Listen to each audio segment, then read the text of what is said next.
So you can see that there are the folds in the small intestine, and these folds are termed as what? Plicae circulares and the walls of Kirk-ring, right? So you can see these small projections also. These projections are termed as villi.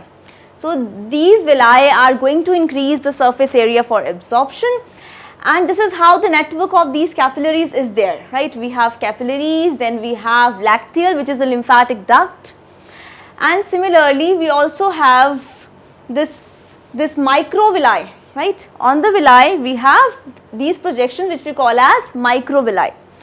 This is where the absorption of nutrients is going to take place, right? So if we talk about carbohydrates, carbohydrate absorption is going to take place, means they are going to enter into the bloodstream. So it is going to lead to the entry of carbohydrates into the bloodstream, and from the bloodstream to the whole of your body, right?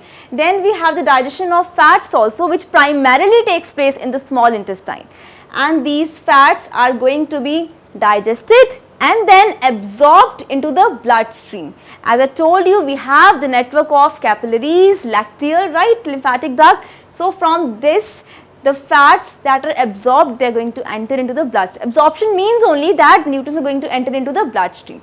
And similar way, we have proteins, amino acids, right? Proteins, they are going to be converted into peptides and amino acids, and these amino acids also, when absorbed, they are going to enter into the bloodstream. This is how the small intestine has these folds, these projections which we call as villi, increasing the surface area for absorption, this network of blood capillaries and the lacteal, right, which is the main site for absorption in the human digestive system.